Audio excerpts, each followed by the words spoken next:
does. You can just feel it on the team. The team's ready to get after it, and I think it's a long time coming. I think the whole team's ready to really get their focus on Saturday. So. Hey, Ethan, what's the challenge? Is there one with, Turner, he's been a little nicked up. I don't know what the situation is there, but Grant working in there. How's that work for you? Justin, tackler, does it matter? It really doesn't matter. Those two guys communicate. Honestly, sometimes I don't know who's on the left side of me. Sometimes they're rotating so much, and and everybody rotates. So I'll be going with the twos. Sometimes I'll be going with the ones.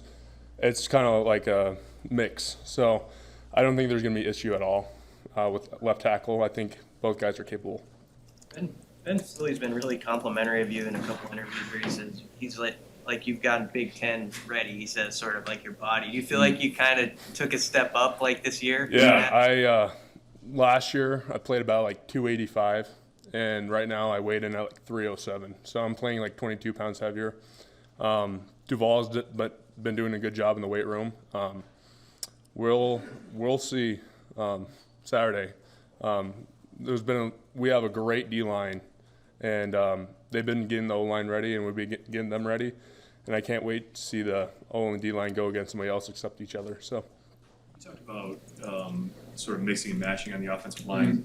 Mm-hmm. Greg Austin talks about that quite a bit. Have you done more of that in this camp, or has it been sort of similar to spring last year? Yeah, it's been similar.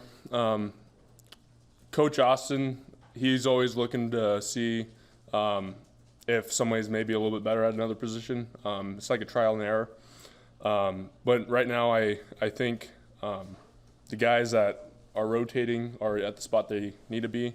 And I think we're looking good for game this Saturday. So. Ethan, do you guys have to do anything at all as a team to downplay the significance of this game? And that sounds weird, but there's been a lot of talk all offseason about how much is riding on this game, how big it is to open against a division foe, week 0. What is the conversation among the team about this, just the significance of Saturday? Most important game is Saturday. I think that's been stressed on the team. We can't get ahead of ourselves. We got to go one game at a time. In Illinois, since the Rutgers game last year, had our eyes on Illinois. So it is the biggest game because we've been preparing for the last 8 months for this game. So like I said, I think the team is excited and confident going into this game Saturday.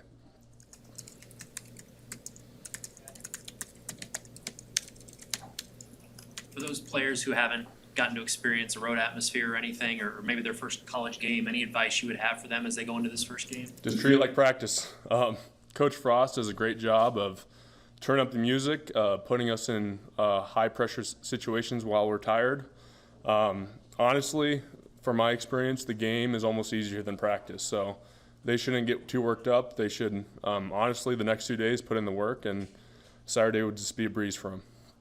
We always ask defensive guys about it, but I guess they got the black shirts today. As an offensive player, when they get those, do you recognize kind of how special? I mean, is it kind of cool when you see them out on the field and all that? Yeah, I think, especially from my standpoint, you go against those guys day in, day out, and you can see the work they put in. And for them to be honored by a black shirt I think it's very special. I started at defense, so I always was striving for that black shirt, but as an O-line, it's a lot of respect.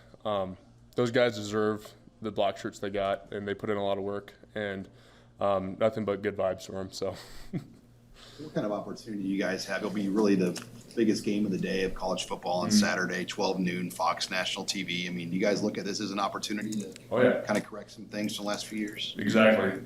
I think we just need like you said, a lot of eyes are going to be on us, but I think ultimately we just got to treat it like a game and say, hey, we've been preparing for this for the last 8 months.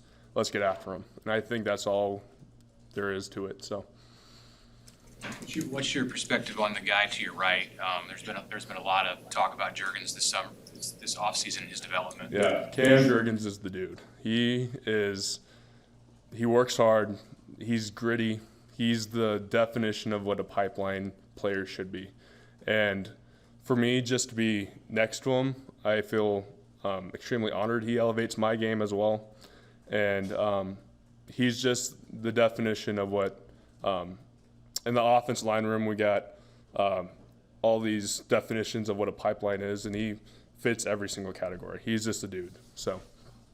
Bunch of guys like Sinterman, Bando, Hickson, Mint, guys who've been around. You know, they're like 4th, 5th years. Yeah, those guys, honestly, Trent, like you said, Trent, Brock, and Sick, they've meant a lot because they've been through a lot of coaching staff, the transition.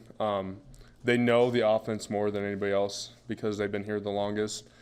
And honestly, they've been great leaders on the team for, especially me and the younger guys, just being able to instill what Coach Austin is trying to get across on the offense line.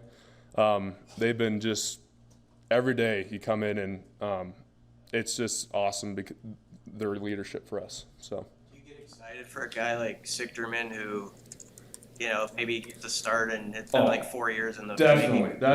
I think that's awesome.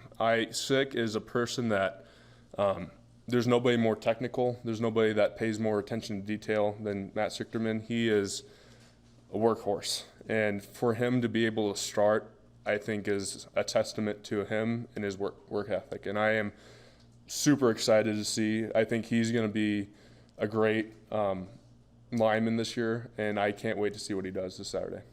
Maybe in the past, you guys, some may have questioned your offensive identity. What do you hope that the identity will be for this team offensively? 4 or 5 yards of play. We're going to go downhill. We're going to move the ball. And when we move the ball, we're going to be able to pass on them. So I think our biggest identity is just moving the line of scrimmage 2 yards in every single play and being able to give Adrian time to throw. So just hard-nosed football.